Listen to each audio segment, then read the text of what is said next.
We hear so much about the Israeli-Palestinian conflict. Often we don't really know the history on the ground. You will today. It's time for The Line of Fire with your host, activist, author, international speaker, and theologian, Dr. Michael Brown, your voice of moral, cultural, and spiritual revolution. Michael Brown is the director of the Coalition of Conscience and president of Fire School of Ministry. Get into The Line of Fire now by calling 866-34-TRUTH. That's 866-34-TRUTH. Here again is Dr. Michael Brown. So I woke up this morning with some interesting news. My flight to Virginia Beach tonight was canceled because of the storm, the blizzard on the East Coast. I was supposed to be on 700 Club tomorrow morning talking about my book, Saving a Sick America. And then Saturday scheduled to fly into New York City, where I'll be doing some intensive Jewish apologetics teaching, some advanced Jewish apologetics teaching. Of course, blizzard in the New York area as well. The governor of North Carolina, where I live, has called for a state of emergency because of the snow, which means we may get a few inches, maybe a foot. But down the south, they don't quite deal with snow, not prepared, equipped for it the way they are up north. So here I am, glad to be with you. I would have been here anyway, but glad to not have to fly out tonight, although I was looking forward to 700 Club. That means what? Well, life goes on as usual. 866-34-TRUTH, 866-348-7884. That is the number to call with any Jewish-related question. It can be a question about the Hebrew language. It can be a question about Israel today. It can be a question about Judaism, Jewish tradition, Jewish objections to Jesus, Yeshua, the Messiah. I was absolutely delighted to get a call yesterday from a young man, describes himself as modern Orthodox. Ben Shapiro would be described as modern Orthodox, so a religious Jew, but not ultra-traditional. And my take was a gentleman that called yesterday is a bit more religious than say, a Ben Shapiro would be as modern Orthodox. But he's 20 years old. For the last 5 years has really been seeking truth. Maybe you're listening again, sir. I hope so. Seeking the truth about God, about the Messiah, and watching our debates, and is pretty well convinced, really feels that Jesus, Yeshua, is the Messiah, and just kind of wanted to understand what do you do about congregational life, and were you a member in a church, in a Messianic congregation? How does it work? So we are thrilled for every Jewish person listening who does not yet believe that Jesus, Yeshua, is the Messiah, or a Jewish person listening, watching, who is struggling with these issues. We'd love to help you. And if you're in a situation, you may be a very traditional Jew, and you cannot give out your identity, you cannot say where you're calling from. If we wanted to send you materials, we can't, because you can't be found out. Call completely anonymously.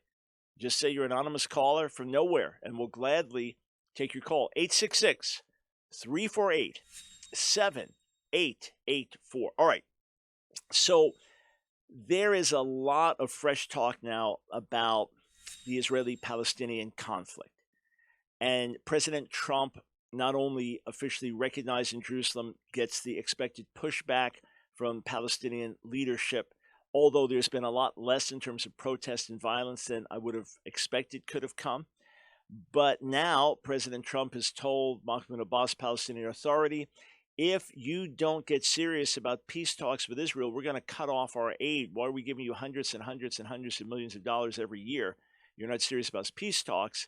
And Abbas is basically responding with, you can't buy us with your money. Things continue to heat up. What I want to do is try to give you a context background so that you'll have a little bit better understanding of why many Israelis feel the way they do, and why many evangelical Christians stand with Israel, and why Palestinians feel the way they do and look at Israel as an occupier, or even an evil occupier. I want to be as fair as I can, but you understand my own view that it is God himself who brought our people back to the land and reestablished us in the land, and therefore to oppose that is to oppose God's will. You know my view on that. Before I get into some of the history, though, the man who befriended me when I was brand new believer, my dad said, look, we're Jews, we don't believe in this. Will you talk to the rabbi? So I went and met with the local rabbi. I was 16. He was 26 or 27 at that time. Brilliant young man. I was just a teenager, of course. He was fresh out of Jewish Theological Seminary. Probably could have gone on for an academic career. Many rabbis are very well educated. And, there's an old joke that when Christians have trouble, they pray. When Jews have trouble, they study. Talking about religious Jews and religious Christians, that there's spiritual study a Jew will do, studying religious tradition, and Christians are more apt to pray. But he befriended me. He's the one that challenged me to learn Hebrew. He spent many hours with me, studying with me, taking me to meet other rabbis. He was really instrumental in challenging me and became a real dear friend. I spent time with Nancy when I met Nancy, and we invited him to our wedding, and he said he'd love to go, but he can't because it's a Christian wedding. And of course, we understood that and respected that. But just a few minutes ago, I don't know why I didn't look for him on Facebook all these years. It's been some years since we've been in touch. Maybe last time was, 10, 12 years ago, and very gracious and warm. I sent him my Jeremiah commentary when it came out subsequently. But didn't even think of looking for him on Facebook, but there he was. And I just spotted right before the show. So if you're watching, I can't pull this up now. I don't think I can. It's a little late. But let me read to you what he posted. This is a Jewish man, conservative Jew. So conservative does not mean politically. Conservative is a branch of Judaism, and it is more liberal than it is conservative in terms of politics and things like that. Rabbi, I'm not going to mention his name, he posted this. A colleague of mine cogently remarked that a spiritual heritage is different from the realities of a modern political state. In other words, Jerusalem being the capital of Israel is a spiritual thing, not a political thing. So what Donald Trump did is of no significance to us. We know what our spiritual capital is. We have other political issues to tackle. This is a perspective of a highly educated rabbi. There is no doubt, he says, that for 3 millennia, Jerusalem has played a major role in the spiritual psyche of the Jewish people. However, those who automatically sanctify a modern state and insist that it is a harbinger of the Messianic era no matter the realities on the ground are falling into the trap of Cookism. Cookism refers to the teachings of Tzvi Yehuda Cook, the son of the first chief rabbi of pre-state Palestine in modern times, Abraham Cook. Throughout the history of the Jewish people, this rabbi writes, I didn't tell you his name, it's a public post, Rabbi William Berman. Throughout the history of the Jewish people, redemption was associated with teshuvah, referring to the moral, ethical, and religious self-purification of the people of Israel worldwide. Never until Cook was an entity that has the same flaws and strengths as other countries automatically deemed sacred. To do so is to use religious justification for modern nationalism, something which many pious Jews in the yeshiva and Hasidic worlds considered an anathema, and rightly so. In other words, to say, okay, modern Israel has been restored, and that means that God is restoring it. There are many religious Jews who said, no, Israel is to be a spiritual state. Modern Israel is secular. Israel is to be founded by God. This is being founded by atheistic Jews and communist Jews and non-believing Jews. So how could this be God? And what's the purpose of a modern state of Israel if it is not Torah observant and Sabbath observant, etc.? It's just secular. Who needs it, right? It would be like saying, America is a Christian nation, and then America becomes the greatest power in the whole world, and it's totally secular, worldly. And we say, you see, it's a Christian nation. We say, no, it's not a Christian nation. How's that work? So, again, let's look back at what this rabbi is saying. And his point is that many traditional Jews, the ultra-traditional world, hotly opposed the modern state of Israel. All right? So he says this, Jerusalem may be our spiritual capital, and for Israelis the political capital, but it is populated with real human beings who desperately need peace and tranquility to pursue their lives in a productive way. A few days ago, President Trump recognized Jerusalem as the capital of Israel. This amounts to nothing.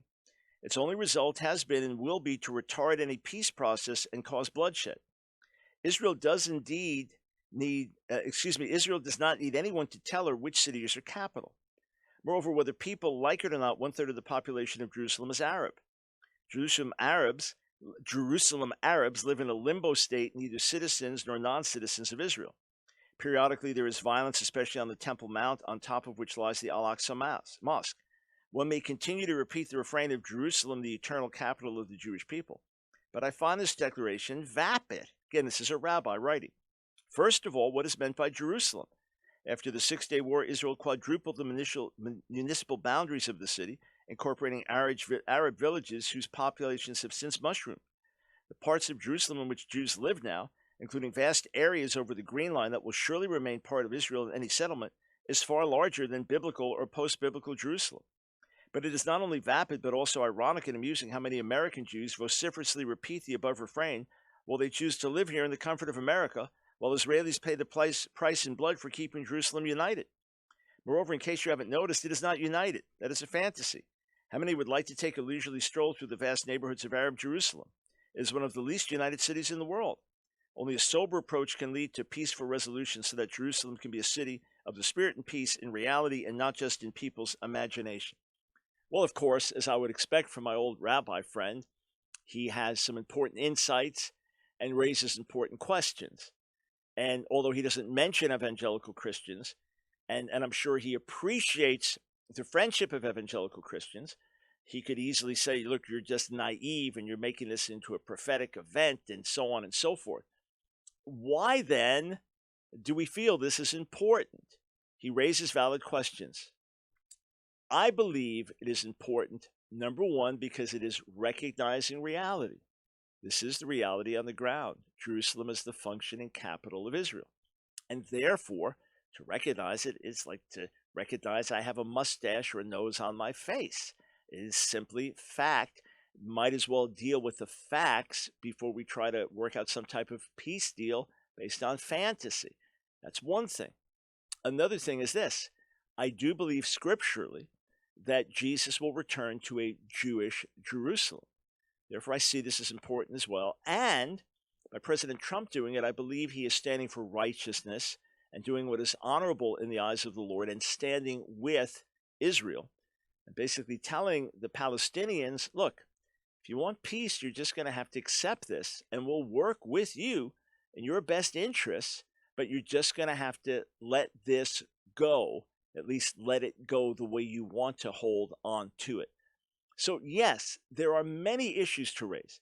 And as we get into some of the history of the Israeli-Palestinian conflict on the broadcast today, I do want to be fair. And I do want to say, look, here's why Palestinians have an issue, and this is how they look at things. But that does not diminish my belief that God has restored the Jewish people to the land, that the modern state of Israel is a miracle, and that it is good that our president recognized Jerusalem. We'll come back, take some of your Jewish-related calls, and then I'll give you a bit more history about the Israeli-Palestinian conflict.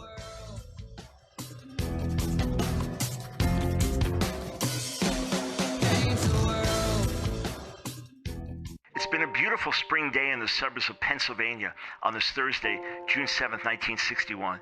You just got home from work and your wife's almost finished preparing one of her typically delicious dinners. Tonight is TV night and everybody's ready to enjoy Ozzie and Harriet and Leave It to Beaver. Of course, a live in-person show is incredible. Who could forget your family outing 2 weeks ago when you all drove into Manhattan and saw My Fair Lady on Broadway? But TV has its own unique appeal, especially with shows like Lassie and Andy Griffith and Walt Disney's Wonderful World of Color and Father Knows Best and the Flintstones. And they're all on at night so the whole family can enjoy them together. Well, on this lovely spring night, you're a bit more tired than you realize, fighting to stay awake through the current Beaver episode, even though it's a bit more suspenseful than normal. But this night, you doze off just before the end of the program, and when you wake up a few minutes later, everything's changed. The TV's still there, except it's giant now, flat, hanging on a wall, exploding with colors, and instead of the smiling Cleaver family, it's... No, this can't be real. A nude couple going on their first date? What's happening? In a panic, you look for another channel, quickly figuring out how to use the newfangled remote control you're now holding in your hands, but your eyes can't believe what you're seeing. Did I wake up in hell? But something else is different when you look around the room. You're the only one there. Your 15-year-old son is out with his best friend Robbie, who used to be called Robin, back when he was a girl, along with Robbie's 17-year-old brother. They went to see a new movie in the Hostel series where people are tortured to death and mutilated for fun, but hey, at least he's out of the house. It's better than playing Grand Theft Auto for 6 straight hours where your boy's raping women and killing cops on his video screen.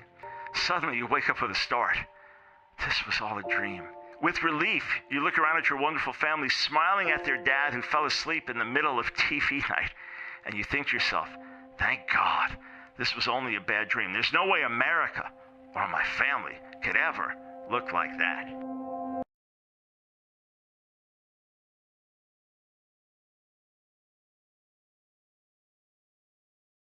And is Dr. Michael Brown.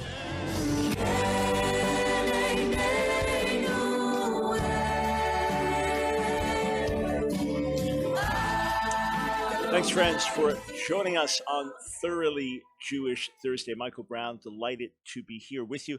I hope you are enjoying our new clock. Just a reminder, we start every show 3 minutes into the hour and then 3 minutes at the bottom of the hour, 3 minutes in. So 03 and 33 on your clock. Then we only have one break in each segment. So longer segments, less breaks, more radio and video time with you. Everyone listening on the radio, listening on your computer, watching on Facebook, watching on YouTube. Hey, great to be on the air with you today. 866-34-TRUTH. Let's go to the phones. We'll start in Mesa, Arizona.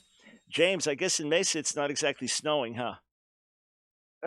No, bright and sunny over here. All right. Thanks for having my call. My question was it's kind of a twofold question. Yeah. Regarding the Hebrew language. Yes, so sir. I've recently came up on been learning how to read biblical Hebrew and Aramaic, and I'm still learning. You know, and my goal is to be able to read it without the vowel pointing. So my question is, and the way I'm learning, it seems like it's almost impossible to read it without the vowel pointings because, like, certain stems, like, you know, like call imperfect or the niffle imperfect, they look exactly alike. So I was wondering, like, how is it possible to read it? Do you have to, like, read the whole entire chapter to get the context of a single verse? No, it's to be able to understand how to translate it's the two words? things. Yeah, it's two things. First, when you read the Quran, when you read the Hebrew Bible, you read them both with vowels, the Arabic with vowels, the Hebrew with vowels. But if you read a modern book in Arabic or just some other classical book in Arabic, or if you read some other book in Hebrew, a newspaper, an older book, they're all written without vowels. And you get used to reading without vowels and you do understand. Every so often, it depends on how fluent you are. And sometimes you spend hours trying to figure something out and you realize, oh, that was somebody's name. I remember reading an Arabic newspaper exactly. years ago, and I was totally stuck and couldn't figure it out. It was something about President Jimmy Carter, and I was going over and over and over it. It was the name Cyrus Vance, put in Arabic.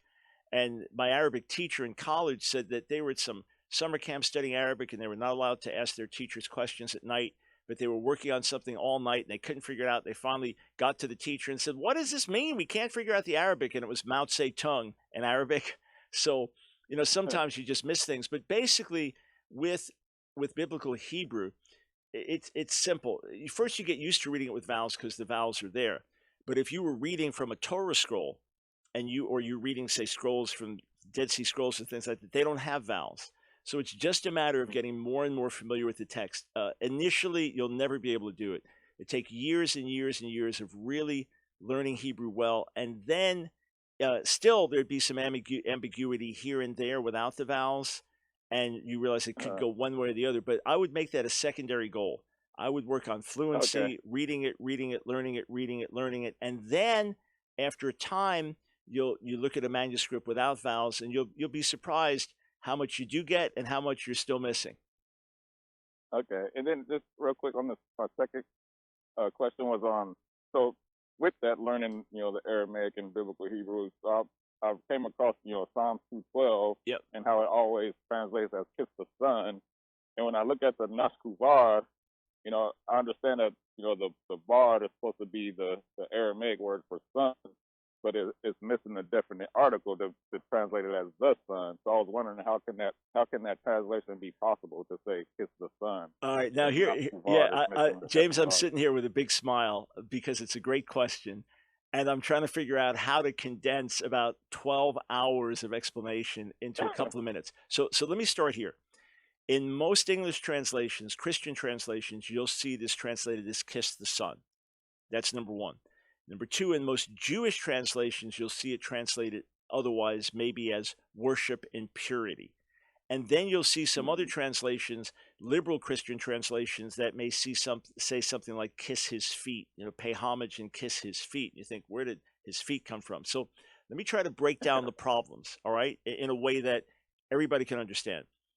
Number one, the Hebrew word kiss, when it's followed by an object, normally has a preposition. You kiss to someone or something as opposed to just kissing directly, for the most part. So some would say there should be a preposition before son. That's number one. Number two, where is the definite article? Why doesn't it say ha, the? Well, if you look through the whole psalm, you'll see the definite article basically is hardly there. And it's not uncommon in poetry to leave out the definite article, to leave out the word the in poetry. So that in itself doesn't mean anything. The big problem is, why do you have the Aramaic word for bar, son? That's a rare word. It's found in Proverbs 31 in an otherwise largely Hebrew context, where it means son. But otherwise, you find it in the Aramaic portions of Daniel, which is Daniel 2:4 to 7:28. You find it there, the son of man, Barnasha, right? But why do you have Aramaic bar, whereas elsewhere in the psalm you have ben, son, as expected? Why does it suddenly change languages? So one traditional answer is it's not bar, that's the wrong vowel, it's bor, which means purity, and nashku, bor, would mean kiss, purity, meaning worship in purity, or something like that. Then, so that's where you get these different Jewish traditions trying to understand it. Then there was a famous German scholar who said the words got messed up, where it says, rejoice with trembling, and so no, that it's the whole thing got messed up, and instead take the one word here, switch it here. It was brilliant. Move it around here, and you end up with kiss his feet. Ah, great. But again, it's a complete textual emendation. In other words, it's rearranging the words without any basis or foundation in the text. You say, well, what about the ancient versions? How is it understood in, say, the Targum, the Aramaic paraphrase or translation? How is it understood in the Septuagint, the Greek translation? How is it understood in the Latin? There are different renderings. In other words, they found it difficult to render and understand as well. So years ago, I wrote a very detailed scholarly paper on this and never got it published. Sent it to one journal. It didn't get published there, and I just never updated it. But I mean, it's very, very technical and linguistic. I go through all the various positions. And my conclusion was this, that the reason bar is used there, it does mean son, and that the reason it's used there is because God is speaking to the nations. If you go to Jeremiah chapter 10, verse 11, James, when we're done with this talk, you'll take it out and you'll see that it's written in Aramaic, that this is what God is saying to the nations. And the verse is in Aramaic. So God, in the middle of an address through the prophet Jeremiah, now speaks to the nations, and speaks to the nations in Aramaic. So I believe God is speaking to the kings of the earth in Aramaic. And it's possible that instead of nashku, which is Hebrew, it could be an Aramaic imperative, which would be something like nashiku. So kiss in Aramaic, kiss the son, and God says it in Aramaic to get their attention as this message is going to the nations. Now, here's the problem by saying, well, it just means worship in purity or something else, or worship God, that the whole psalm is about the Lord and his anointed one. The Lord and his anointed. And if it's true that there's no reference to the son there, then a big force of the whole psalm is just missing. There should be a reference to the Lord and his anointed at the end of the psalm. I suggested that perhaps there was the original Aramaic form beret, which would have had a final hey, which could have easily dropped out because it looks like the resh, meaning kiss his son, that could have been there. But I take it ultimately as a legitimate messianic prophecy, originally spoken about the earthly king David when he was installed, and then subsequent kings, but finding its fulfillment in the Messiah. And that's why I think it's legitimate to translate with kiss the son. That is, and I did find grammatical parallels for it as well. All right, there may be follow-up questions. I want to get to some other calls, and I don't want to lose everybody listening and watching, but I hope that the great question by James enabled me to give you an answer that at least most of you could follow without thinking, what's this guy talking about? All right, thank you so much. 866-34-TRUTH. Let's go to Austin, Texas. Hey, Nicole, welcome to the Line of Fire. Hi, Dr. Brown. Hey. Well, I had a couple questions for you today. All right. I wanted to know, as you were growing up in a Jewish family, what was, I guess, the teaching of the coming Messiah? Were you taught that, and were you taught that he would be a human being or God in human form? Okay, number one, we didn't talk that much about spiritual things because we weren't that religious growing up. But yeah, I knew that we believed that the Messiah would come. I mean, very superficial Christians believe the Messiah has come, Jews believe the Messiah will come. And our understanding was that one day he'll come and he'll establish peace on the earth. And that was pretty superficial. I did have some Hebrew school and some learning, but that was the extent of it, that we do expect him to come and establish God's kingdom on the earth, and there'll be no more war, and there'll be peace and things like that. To be expected to be a human, sure, there was no Jewish expectation. No traditional Jew, no secular Jew is expecting the Messiah to be God in the flesh. That's something that we have to open up and explain to Jewish people what we believe. But no, and a traditional Jew is praying fervently every day, longing for the coming of the Messiah, looking for the coming of the Messiah, but expecting the Messiah to be fully human, just greatly used by God.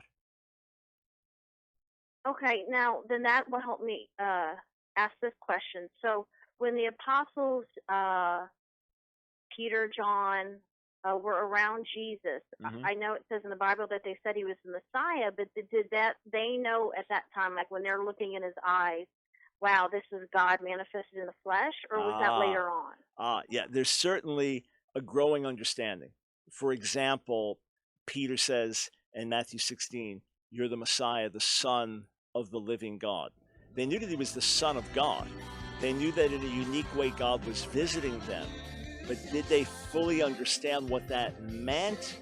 In my view, no. I believe after the resurrection, ascension, things got much clearer.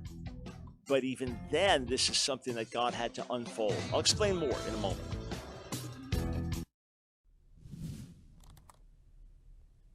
There are Jewish scholars who believe that Jesus was a good guy, that he was a rabbi, an Orthodox rabbi, a fine Jewish teacher, and that he's not the one responsible for all the changes or founding, quote, Christianity. Rather, Paul changed things.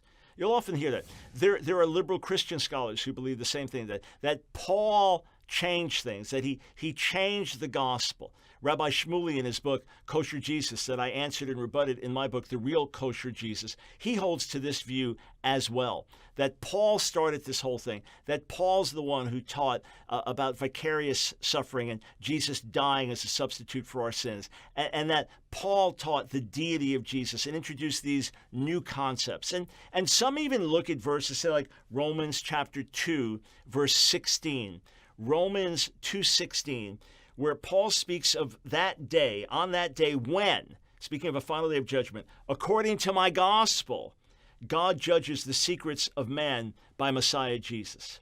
So, in other words, they're saying that Paul's saying God will judge man by my gospel. And that's because he preached this new message. Well, first, that's not how I read what he's saying. Rather, I understand what he's saying is, just as I teach in my gospel, God's going to judge everyone at the end. He's not saying God's going to judge everyone based on my specific gospel message, but rather as I preach, when I preach the gospel, my gospel message that I preach, I tell you that God's going to bring judgment. But here's what we know. And I've laid this out in volume 4 of my series, Answering Jewish Objections to Jesus. And David Wenham has a couple of great books on it. All of the major themes of the gospel that Jesus taught, Paul taught. And Jesus said in Mark 10 that he would be a ransom for our souls, and that the new covenant was made in his body and blood, which was broken for us and shed for us, and that he himself clearly identified as deity in a number of different passages in the Gospels, and that he appeared to Saul of Tarsus as the risen Lord, that Saul refers to him as Lord and bows down before him. So there is nothing new that Paul is introducing. Rather, Paul had the revelation that one day Gentile and Jew would be one in the Messiah, and that time had already come. That's what he understood, and that Gentiles did not need to become Jews in order to be saved. But all the fundamentals, I've laid it out, others have laid it out, All the fundamentals of the gospel, read in 1 Corinthians 15 where he lays them out. Those are the fundamentals taught by all the other apostles. Those are the fundamentals that we find in the gospels. And by the way, Paul couldn't just change everything without changing all of the early church, which was obviously not what happened. Rather, he was an esteemed fellow worker in the Lord.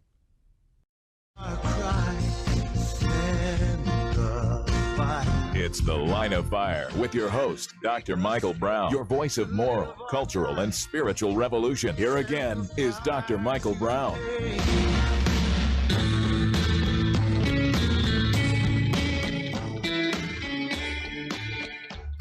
Welcome, friends, to our Thoroughly Jewish Thursday broadcast. The disciples, the Jewish followers of Jesus, when did they understand his deity? When did they understand God's triunity? At what point did these things become real to them?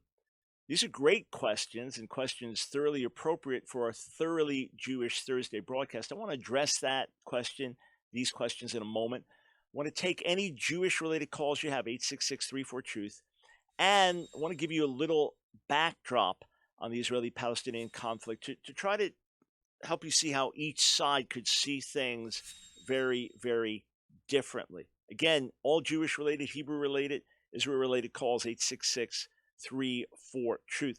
Before I get into any of these questions or subjects, we've got a bunch of new videos and new articles up on our digital library. So, new video questions we have. Should followers of Jesus cast out demons? We've got a new video. It is the progressive churches which are dying. Another video, multitudes of Iranian Muslims are coming to faith in Jesus. What no one's telling you about Iran. New articles, 11 striking stories from 2017. Great call if you missed it. Dr. Brown speaks with a transgender evangelical. Is the UN fulfilling prophecy? Is Jerusalem the capital of Palestine? A lot of great videos and articles. So check them all out. They're there for free at AskDrBrown.org. Also, I just got a big stack of letters to sign of year-end gifts, thanking folks for their year-end contributions to the ministry. And I don't personally sign every letter for every gift that comes in, but just over a certain amount, and it's not all that much. I personally sign them and put a scripture down. So the end of the year, we put out some appeals and got a great response. So thank you. I just got the stack to sign, and I started to smile and look through it and thought, wow, people are generous. So thank you, thank you, thank you. With your help, we can make all of this free to touch so many people, and we can reach Jewish people with the good news of Jesus, the Messiah. All right, for those of you that heard me say I was going to be on 700 Club tomorrow morning because of a storm on the East Coast, that's been rescheduled probably for March, so that won't be happening for those looking for that. All right. So the disciples, they heard Jesus say things like, before Abraham was, I am. They heard him say, if you've seen me, you've seen the Father. Did they fully understand it? They could have a concept of him being Son of God, someone uniquely carrying divine nature, who came down from heaven without thinking that he was God himself. Exactly what they would have understood. There are various questions in that regard. Was he a messenger? And as the messenger was carrying the authority of God, representing God, he said other things that gave his Jewish opponents the idea that he was making himself equal with God. Was that a right interpretation? What were the disciples thinking as this was happening, as he was getting persecuted? When he said, I and the Father are one. Now remember, he told them, I'm going to die and rise from the dead. They couldn't figure out what they meant. I will be killed and I will rise from the dead. What does he mean? So if they didn't get that, it's easy to think they didn't understand a lot of other things he was saying that may have been more esoteric. But we certainly know that after his resurrection, when Thomas sees him, he says, my Lord and my God. He recognized that. And we know that before Yeshua ascended to heaven, when he gave the Great Commission, he called his disciples to immerse new disciples in the name of the Father, Son, and Spirit. So he's putting himself right up in the midst of deity with Father and Spirit. And certainly, we see, for example, the martyrdom of Stephen in Acts the 7th chapter, that he prays to Jesus. So we see these things very early on. So at what point they fully understood aspects of God's triunity and how this was revealed to them, and what stages, only God knows that. But if they didn't fully get things when he was there on earth, when he ascended to heaven, and they put together what he was saying and sent his spirit, obviously at these points these things became clear to them. And there were enough, you could say, Jewish parallels, either about angels and their role or other exalted heavenly figures, that there may have been a bridge from that for them to then understand God's complex unity. And then when you start going back through the Hebrew Bible, you realize, okay, God's seen and he's unseen. God appears in these different ways, and yet he's transcendent.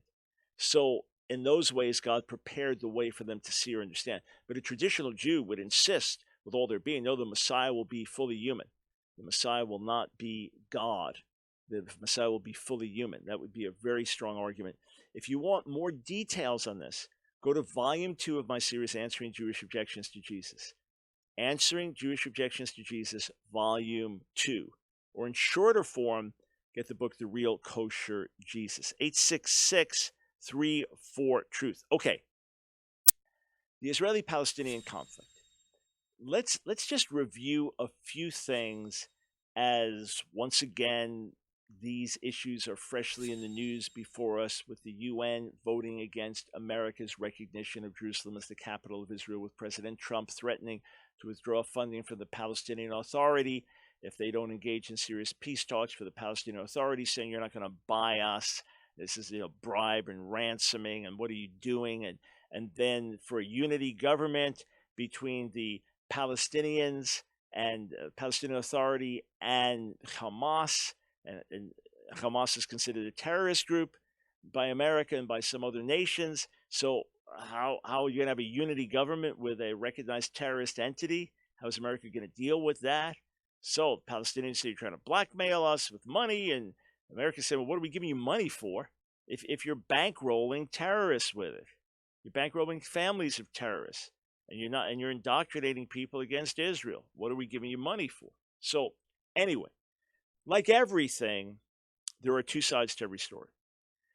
So the side that I'm more comfortable with, and as I've studied history and sought to understand this, basically goes like this: that with the Jewish people scattered around the world after the destruction of the temple and then Jerusalem in the first centuries of this era, that there was always a Jewish presence in the land, albeit small.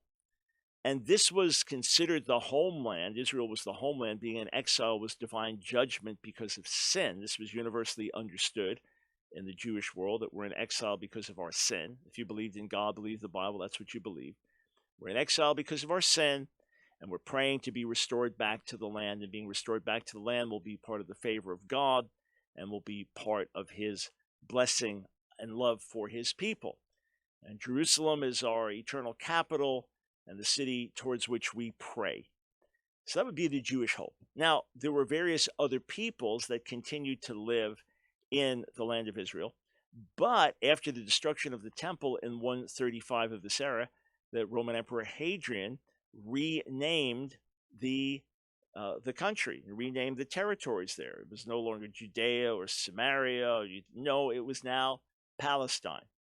Why? Because he was taking the ancient name Philistine, the enemies of Israel. By the way, the Philistines were basically extinct as a people at that point, had been conquered and absorbed by others.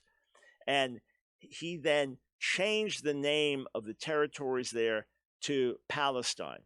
Why? And in Arabic, it sounds very much like Philistine. Why did he do it? He did it in mockery. He did it in derision. He did it to further say, okay, your old sacred homeland, we're going to name it after your enemies. That's what he did. But then that's how it became named and known over the centuries, Palestine. All right, so to whom was Palestine homeland? Well, there are various people who lived there. There were not people who considered, okay, we are Palestinians. There was no such ancient identity of a people at that point. And in fact, throughout much of the Middle East, you didn't have the borders that we have now. There were tribal affiliations and things like that, and that's how a lot of the region was structured. So with the rise of Islam, it's not long after the life and death of Muhammad, that you have a lot of consolidating of territories, Islamic territories. And now Jerusalem is under Islamic control. Palestine is under Islamic control. It now becomes an important city in the Muslim world. The Al-Aqsa Mosque is built there. The Dome of the Rock is built there. It's from Jerusalem that Muhammad allegedly has his ascent to heaven. On the other hand, it's never mentioned in the Quran by name. And the early names of it referred to call it the holy place, the holy city, with apparent reference back to the fact that that's where the Holy Temple used to be. So in any case, over those centuries, the cities of Mecca and Medina were far more important in Islam than Jerusalem. And if you lived in Jerusalem, you prayed facing Mecca. That would mean your back's to Jerusalem. You prayed facing Mecca. And there was no long-term Arabic prayer, Quranic prayer, oh, bring us back to Jerusalem and bring us back to Palestine, because that was not considered the Holy Land, but it was conquered. And then other groups conquered it. Christian groups conquered it. And it went back and forth, and different ones had control. And people from many different nations lived there, including Jews. And I think what I'm telling you so far, most would accept is just very, very generic and basic. And yes, we agree. Okay, so we go on from there. And we're going to fast forward. In the 1800s, when Mark Twain visited the Holy Land, as Christians would have called it, Palestine as it would have been more widely known, he just talked about how uncultivated the land was, swamps and not a lot of population there. And this is really true, that it was not this place where everyone said, this is our homeland, this is our place, this is our heritage. Now, there were some Arabs who had lived there for centuries, and there is even speculation that some of them were originally Jews, and that they converted under pressure from Islam and then continued to live there. Some DNA tests suggest that a good number of Palestinians may be Jews, and some of them even have some secret Jewish practices and customs they still hold to. It's fascinating. That's another subject. But for the most part, if you take the population of the land in the late 1800s, the land of Israel, and compare it to now, it was a small fraction. So now what happens is that more Jews begin to move back to the land late 1800s. In some countries, it was more difficult for them to live. They began to move back. You said, why didn't they move back earlier? Some say there was just a Jewish passivity to do it because the belief was the Messiah is going to regather us. So we pray, and then the Messiah regathers us.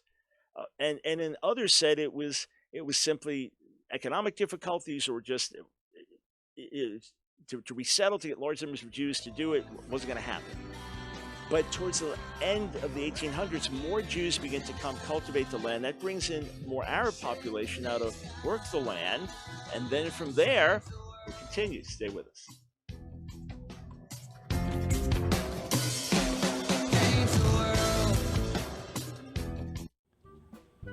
I want to present to you a unique way that you can partner together with me to reach Jewish people with the good news of Jesus, Yeshua, the Messiah. Hey, Paul wrote that the gospel is to the Jew first, but many of us don't know how to reach the Jewish people with the gospel. Can I tell you, we have a unique open door, and Jewish people are ready to hear, but we need your help. When I was in Israel recently, my last hour in Jerusalem, about a dozen different people came up to me, and they wanted to thank me for the impact of our message. One Jewish woman came up to me, a believer in Jesus. She said, you saved my son's life. He was falling away. He was getting pulled by other objections to Jesus. He read your material. He's back in the faith. A young man came up to me. He said he and his Orthodox Jewish friends, here he is, I mean, with the yarmulke, the head covering, the traditional Jewish outfit, he said he and his Jewish friends, his Orthodox friends, watch my debates with rabbis. A few years ago,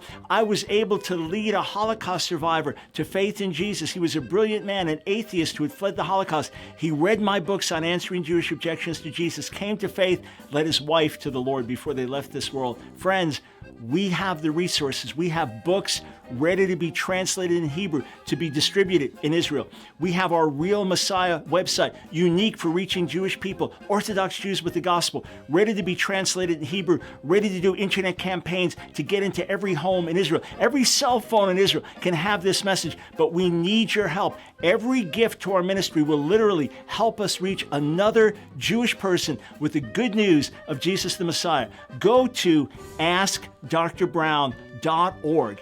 AskDrBrown.org, and when you go there, we will partner together to bring salvation to Israel and the Jewish people. Together, we're making a great difference. Now is the time to reach the lost sheep of the house of Israel, to share in this end-time harvest of Jewish souls, and to find out how to receive this 2-DVD set, Predestination, Election, and the Will of God Debate. Go to AskDrBrown.org and click the TV banner. Is Dr. Michael Brown.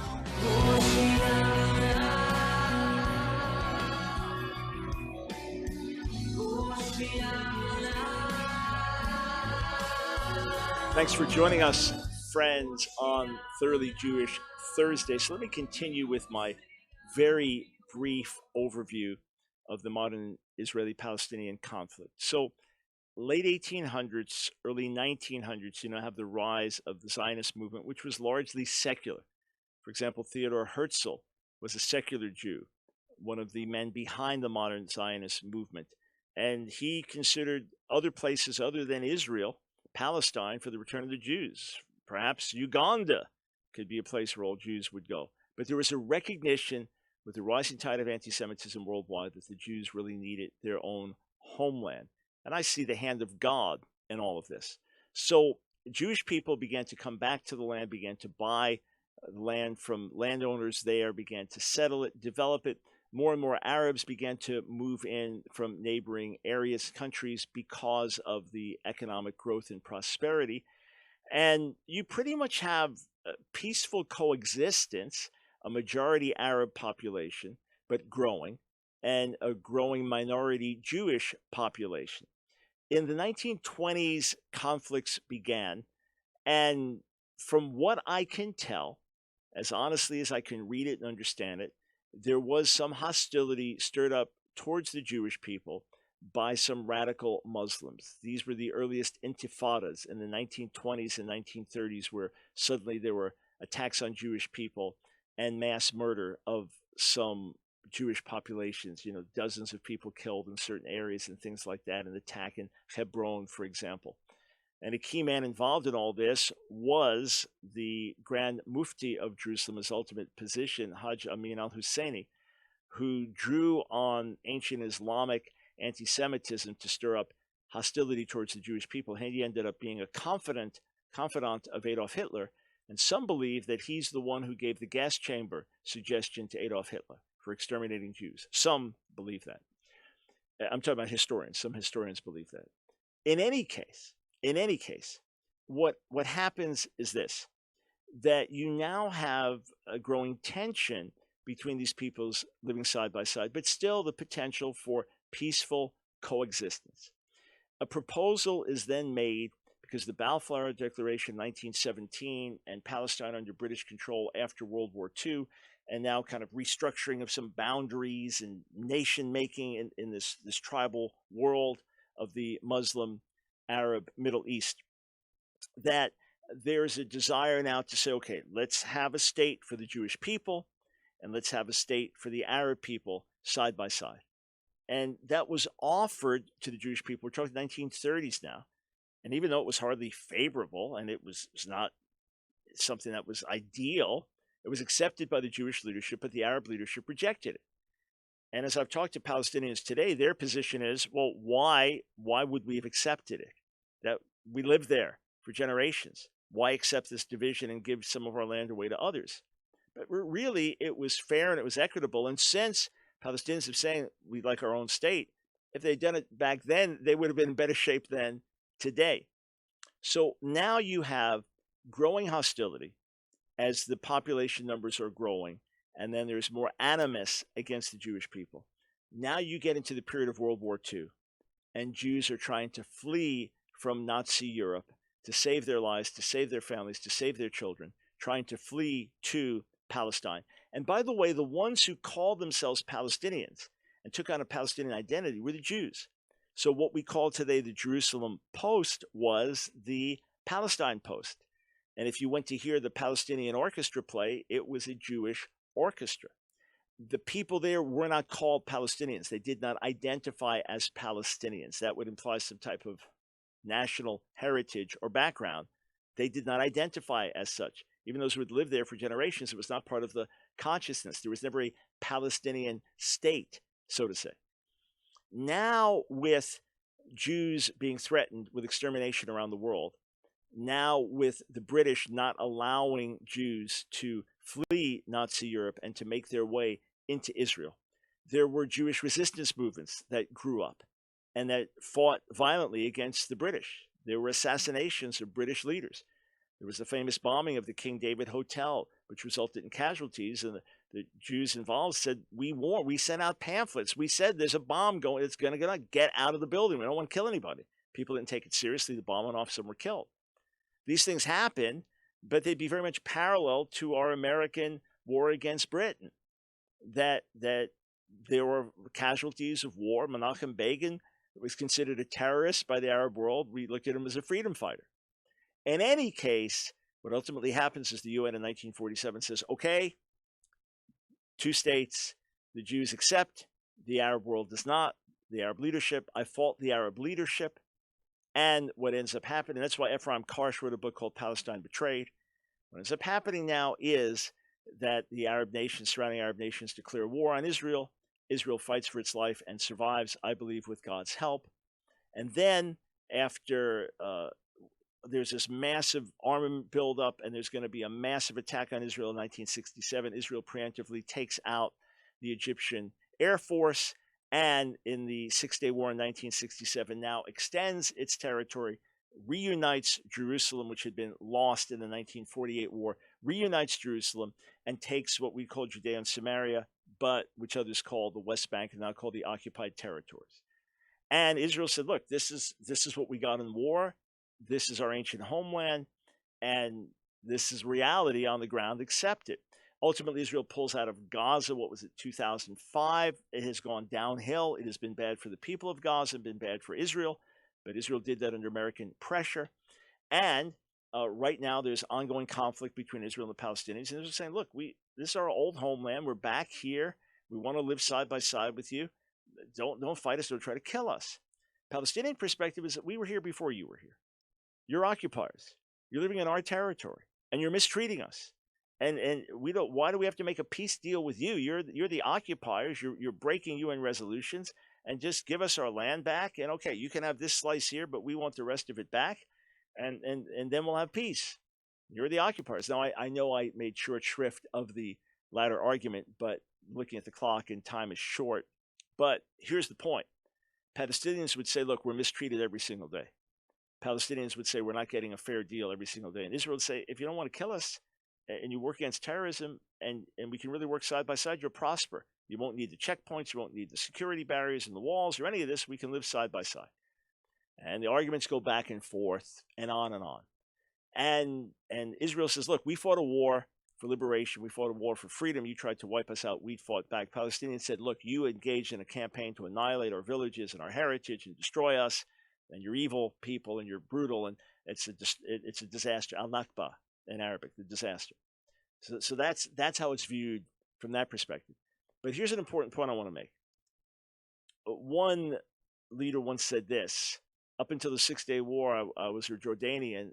The day after, I was a Palestinian. In other words, this whole idea of a Palestinian people is actually a myth, even though there have been people who've lived there for centuries. Hey, to get more on this, go to my website, AskDrBrown.org, and click on the video, Was Israel an Evil Occupier? Or Is Israel an Evil Occupier? It's a lecture I gave at University of South Florida a few years ago when we couldn't find anyone to debate me on it.